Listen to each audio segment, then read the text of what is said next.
We'll give everybody just another minute or so to join. I know we had a lot that expressed interest in here, so just give everybody another minute if they're trickling in. Get started about 1 minute.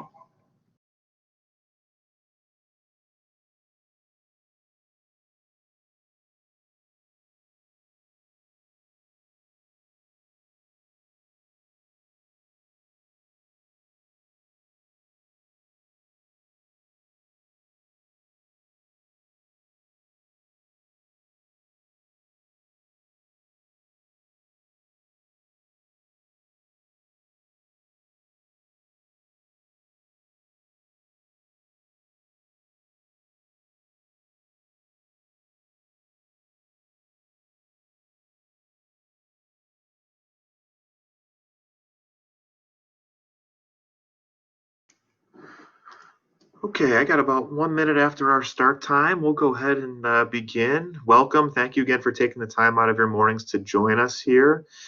Just appreciate everybody's support over the last couple weeks. I see some familiar names, so welcome back if you're coming to another parent series and if you've attended and worked with us before. My name is Mike Rath. I'm one of the assistant principals here at Cooper. We have a lot of wonderful people who are on this call and some special guests that are going to kind of take us through our time together this morning. The first thing that we always like to do is make this a little bit interactive. So if you've joined us before, we've done this, but in our chat bubble, which is on the right-hand panel, if you're new to this Blackboard Collaborate Ultra, you can pull that out, click the little chat bubble, is to type in an emoji that comes to mind when you think of organization and planning. We kind of want to ground ourselves in this and get some responses here. So when you think of organization and planning, what emoji, maybe comes to thumbs up? I like that. Ooh, the hearts.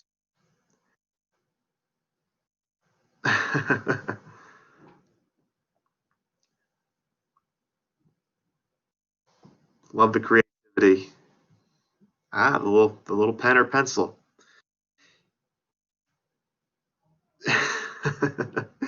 And we all know for middle school students in particular, this is a time they're definitely learning what organizational strategies work for them and are going to be supportive to them as learners, and as they engage in their various contents, and in this case, with our online instruction. So I appreciate that. We will leave the chat on at times. So if you have questions or want some follow-up, please remember that that's going to be accessible as we progress through this conversation. But without further ado, I want to introduce our teachers of honor for this one here. Dan Smith is our History 7 teacher and our Social Studies department chair.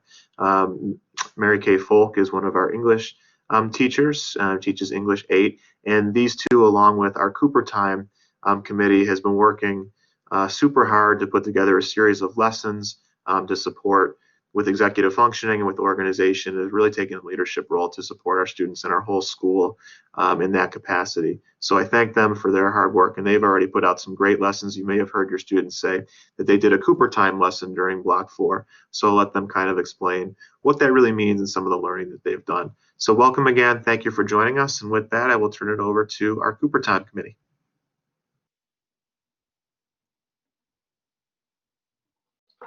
Good morning, everyone. Thanks, Mr. Rath. So happy to be here to tell you all a little bit about what we're doing here at Cooper Middle School with executive functioning. So we'll get started. I just have a 2-minute video here that will probably better than I can explain not only the why we do executive functioning, but also, of course, what executive functioning is. And basically, the analogy in this video is that it's like the air traffic controller in our brains. So, Ms. Durr, if you want to go ahead and play that video, we'll go ahead and get it started.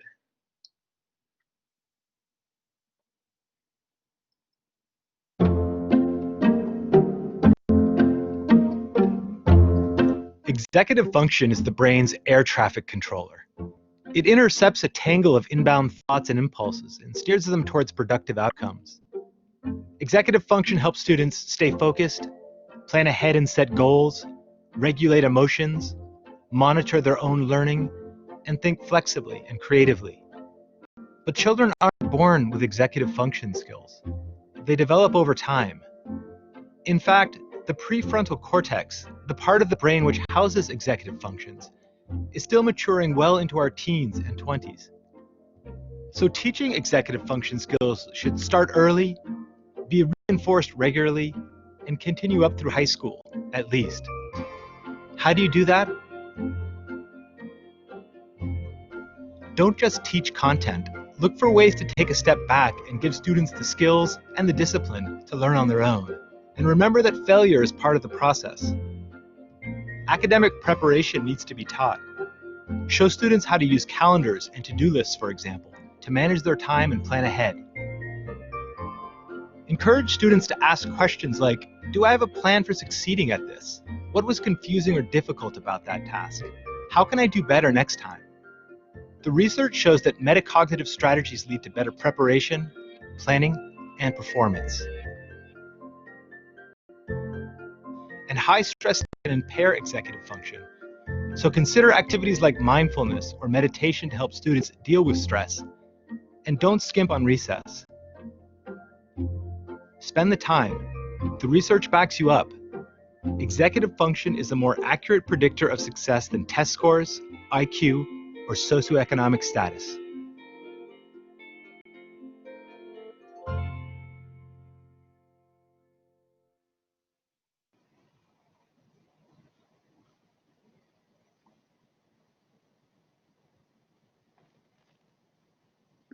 So as you saw in the video, it offered a few tips and sort of laid out what executive function is and how we can do it.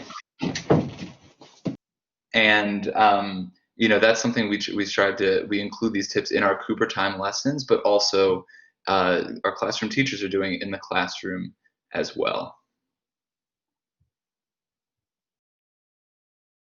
Hi, everyone. I'm Mrs. Folk, so Mary Kay Folk. So here is a image to just show you some of the skills that the video highlighted. Do students have these executive functioning skills? And that, as you just heard, it is something that sort of grows throughout their teens and into their 20s.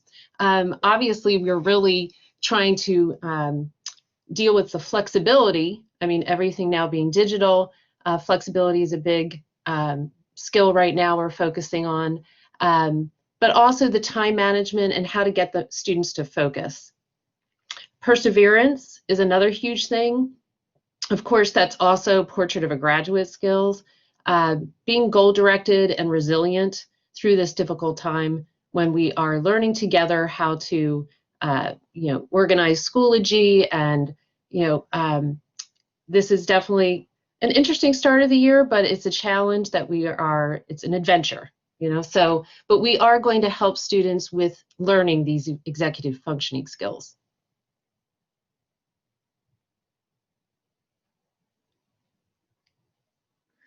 So as far as the more on the why and why we're doing this and how it breaks down for each grade, because there are definite differences, between the needs of 7th graders and 8th graders. And those of you who, you have an 8th grader or have older kids, there is a big difference between 7th and 8th grade. So for 7th graders, we really want to ease their nerves and worries about middle school, welcome them, build community. But also, there's a lot more independence in middle school. There's more responsibility. So, the purpose of teaching executive functioning is to help students adjust. Really, it's all about an adjustment for the 7th graders coming in, and helping them to get there through these lessons.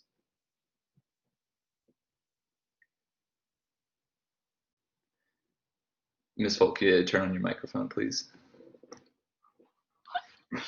In 8th grade, they have 8th graders sort of feel like they're very comfortable. They've learned how Cooper works. So for 8th grade teachers, we're really jumping in, trying to just keep them on task, participating in class. And they don't need to participate just by showing their video. They can, because obviously many of them have decided, no, not showing my video. But they can turn on their mics, they can raise their hand to share some answers. But the other thing for our quieter, students who, we have the chat feature. I keep calling them like they're sending me a text message, but I know it's a chat. So the chat feature is great. We also have been, putting them in breakout groups with some good rules of, here is, we want to see your making thinking visible. So when they're working in a group, they are, perhaps typing in a shared document. So that is participating, sharing examples, talking with one another. And that sort of goes down to that other point about peer time. So building those relationships in class is still totally possible. And in fact, really sort of fun that they don't have to worry about, I just woke up in the morning and my hair's a mess, so they really are, I think, interacting just a little differently. But one thing that was sort of interesting, it came up with our Cooper Time lesson. We asked students, what was a pro and con last year of virtual learning?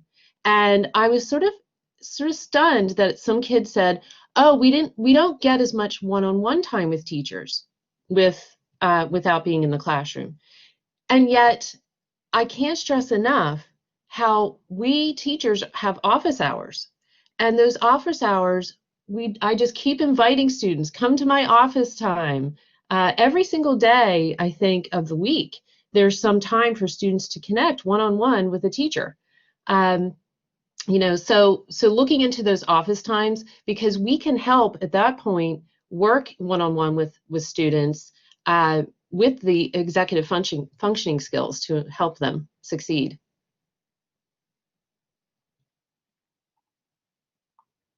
So how we're doing this is through a series of, in addition to, purposefully including this in the classroom in regular lessons, but how we're being really purposeful about it in an explicit way as a school is through these Cooper Time lessons, as we've been getting at. Your kids have just participated in a Cooper Time lesson. It went from 9:05 to 9:30 just this morning, so you can ask them about it. And we've got, I believe it's 8 lessons here to lead off the school year to really help with that adjustment and also to help 8th graders, make the most of virtual learning, as Ms. Falk was just detailing. So these are 25-minute lessons. They're delivered during the 4th block on Wednesdays and Fridays. And they're providing direct instruction on executive function skills. I teach history, Ms. Falk teaches English, but in the Cooper Time lessons, I'm not teaching history, Ms. Falk isn't teaching English. We are teaching specifically topics that, well, I'll show you on the next slide. And we'll also be offering in these lessons action steps, things that students can do after the lesson to follow up on what they learned and the skills that they developed. So here are the lessons. You can see we start off with some orientation and building our classroom communities, which is a little bit more difficult, not actually being physically together, but we are making it work. Helping students adjust to, so these lessons, we really had to adapt them this year. This is a program we've had for several years now, but we really had to revamp it for virtual learning. So you see, how to navigate Schoology. That is executive functioning. That's organization. That's preparation. And so you can see that reflected here. But we want our students to be able to advocate for themselves, to be organized, and to be ready. And be ready for virtual learning. So these are the lesson topics that we went with to explicitly teach these to Cooper students.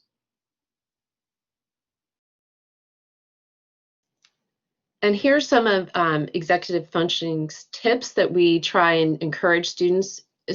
These are students who struggle with task initiation. Just getting started for some students is overwhelming.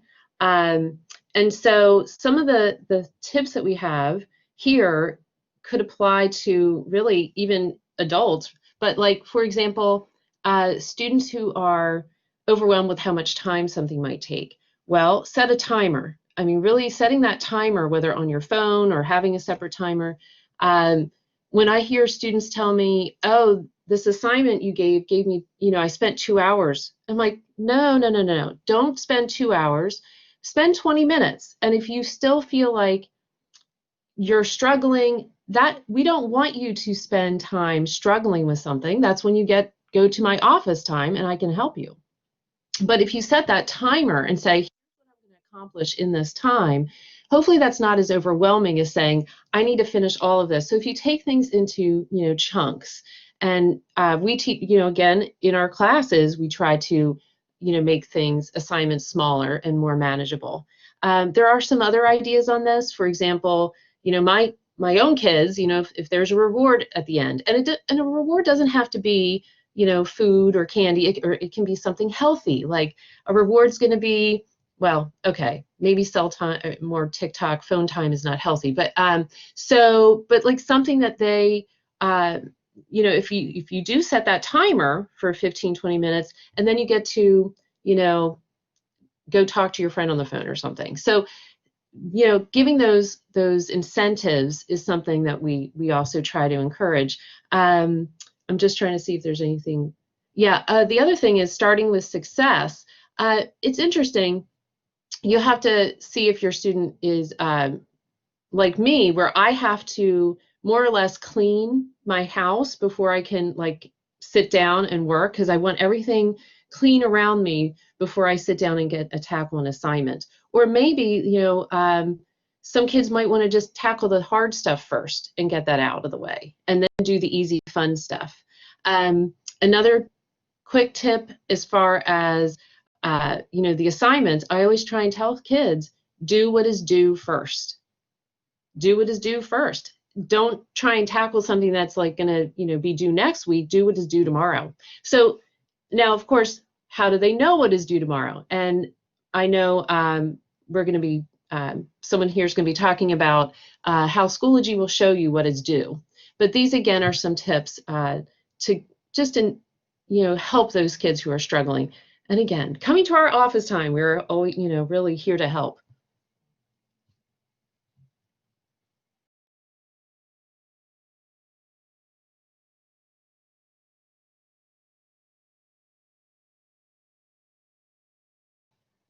Speaking of what teachers do, so here are some of the things that teachers do, and I guess I have to put on my reading glasses.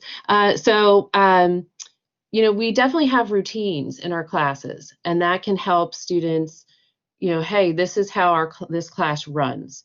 Now, obviously, that can be different in math versus science versus English, but still, there's a classroom routine. We are trying to keep a schedule posted. We have, again, Schoology set up in similar ways when you first get to the open page. That was a Cooper decision, so we can make that more easily manageable. We do try to give stretch breaks and the brain breaks, and trying to get feedback from the students, that metacognition, asking them, what do you need? How can we, help make this, again, transitioning to 80-minute blocks. Some kids have even said, hey, when is our break? So, and then I know, okay, it is time to stretch. So again, see, these are some of the things that we teachers are trying to do. And the Cooper Time lessons also really are trying to direct students to do that independent, how can we teach them to be more independent and do these things on their own in all of their classes? And so, yeah.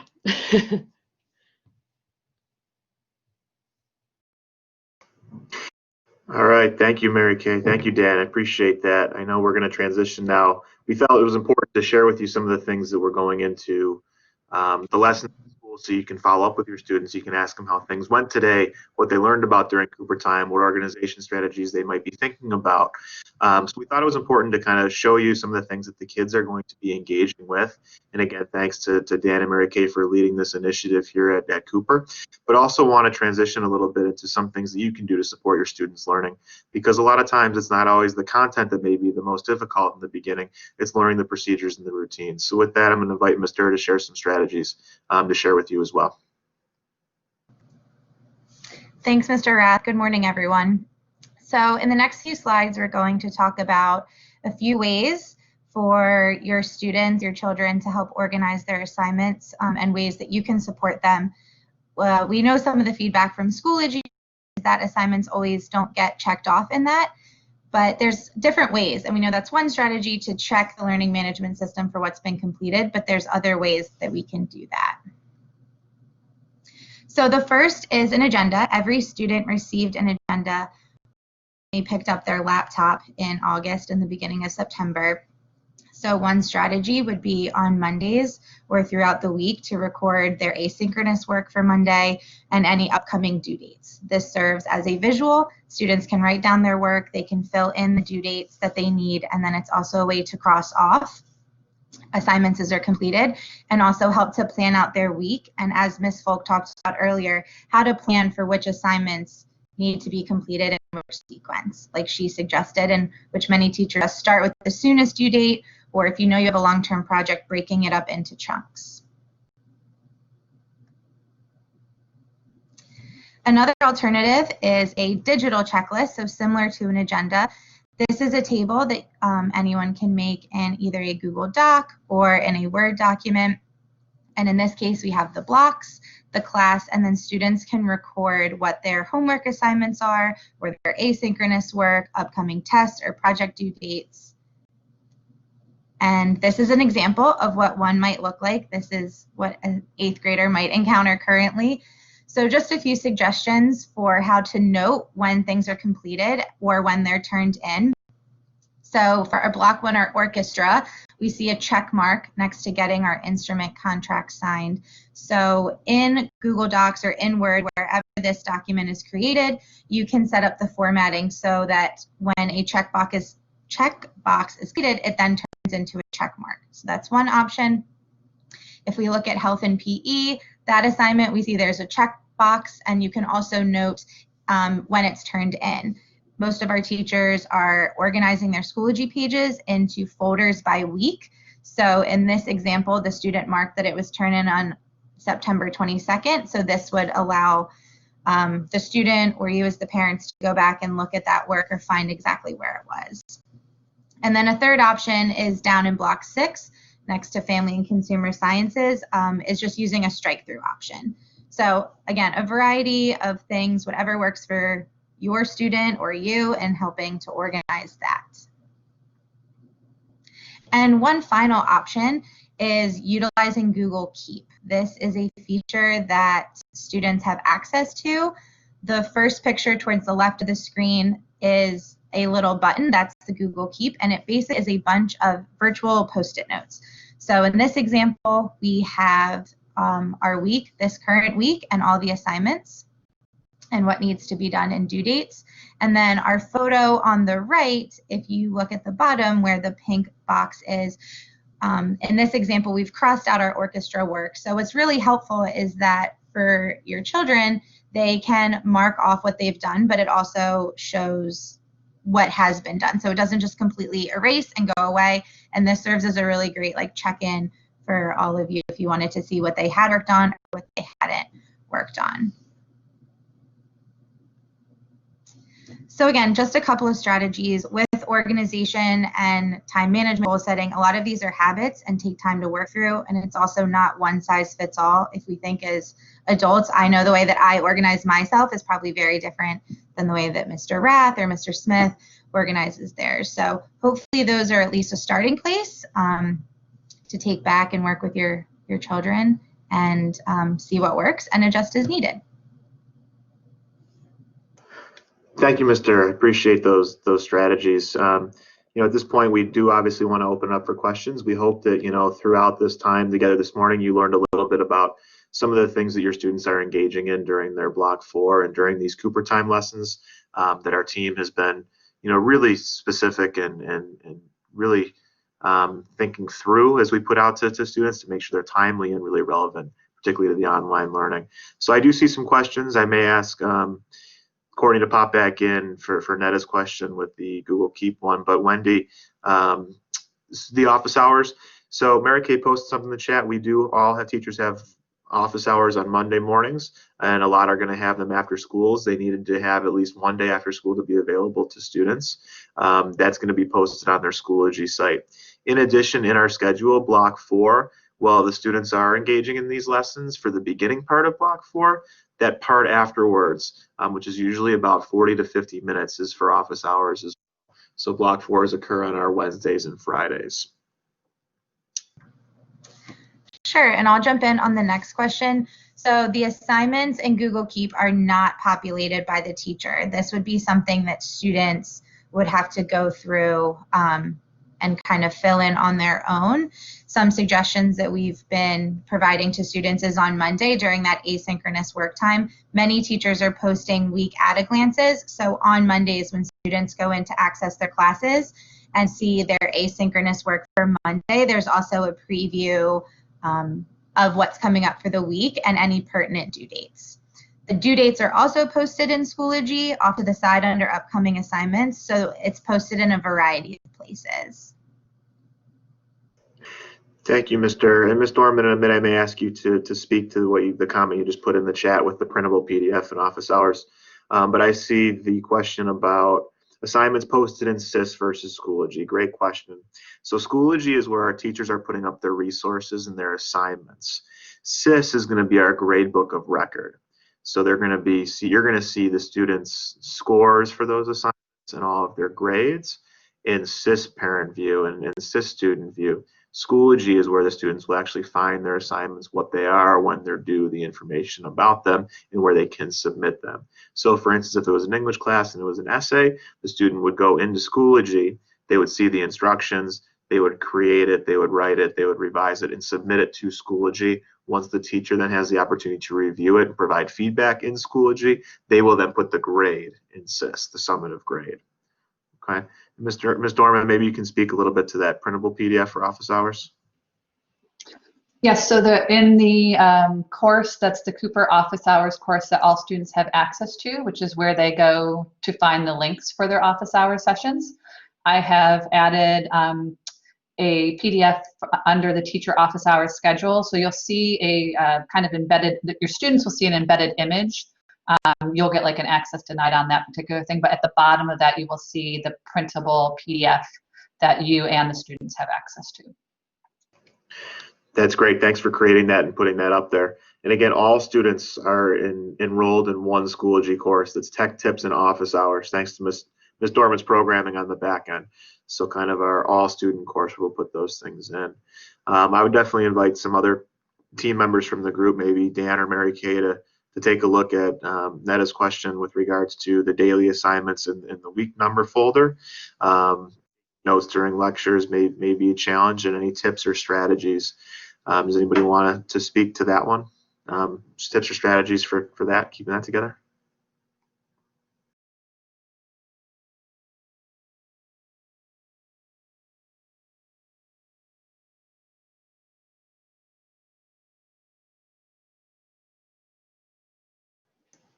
Hey, here, I'll turn my video on.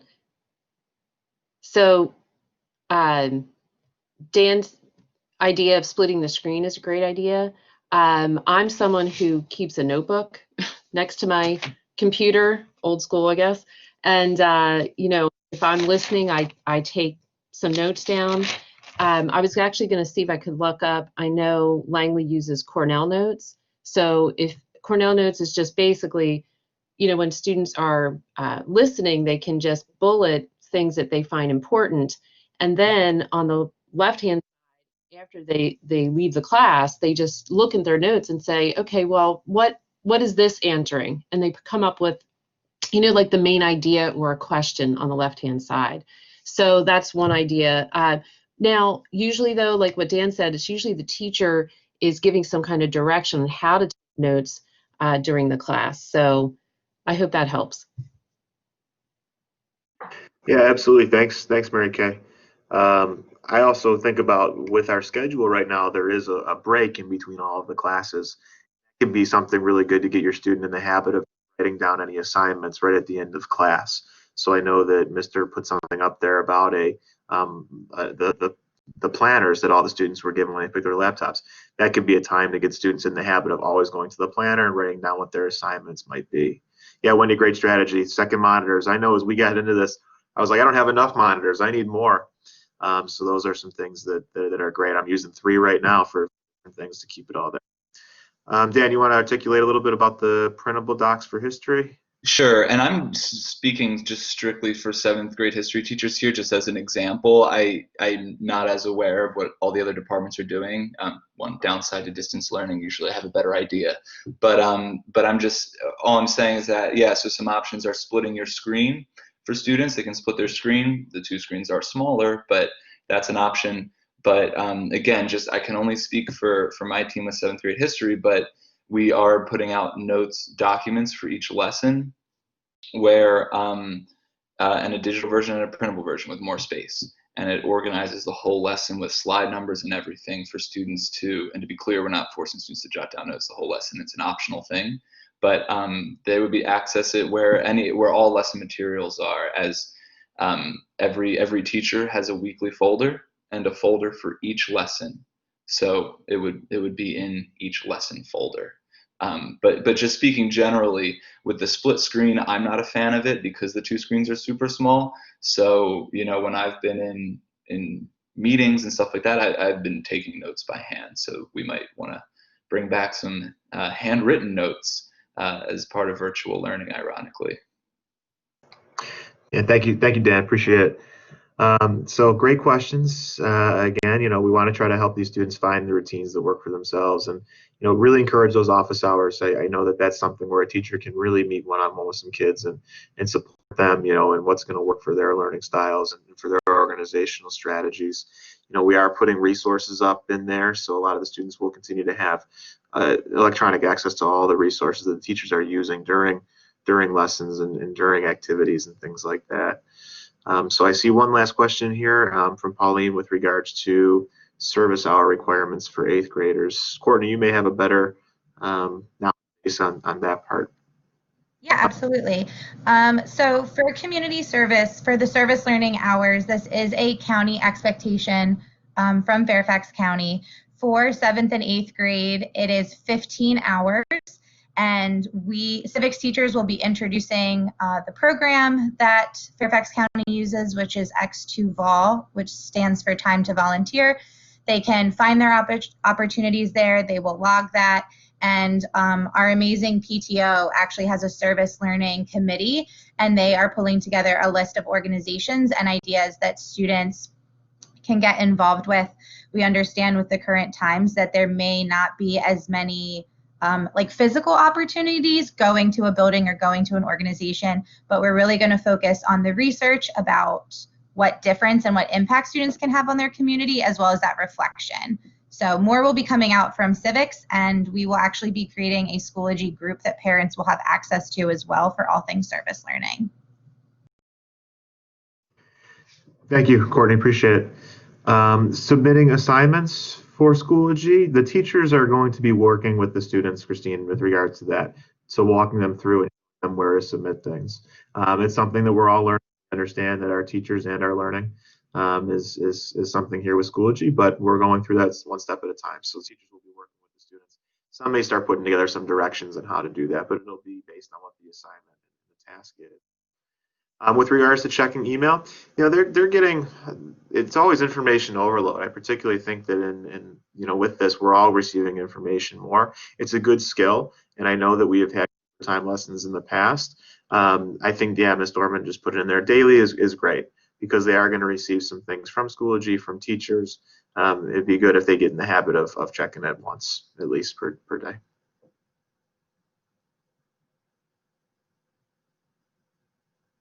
Okay, I'm seeing a little bit of a lull here. Again, I appreciate your time, your flexibility. I hope this gave you some ideas as to how we can, you know, continue together and continue that conversation. You know, we're going to stop the recording to this session, and we'll post this back up. I don't put a plug for the next one in there.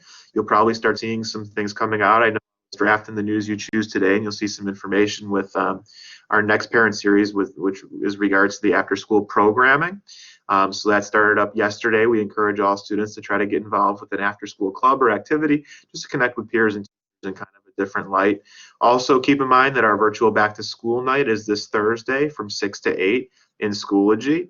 You're going to use your SIS parent login and basically your student schedule. So again, check the information that comes out in the news you choose today for step-by-step instructions there. Appreciate your time. Thanks, everybody. Again, thank you to our presenters, Dan and Mary Kay and Courtney. appreciate the work that you're doing and leading us through this. So thank you so much.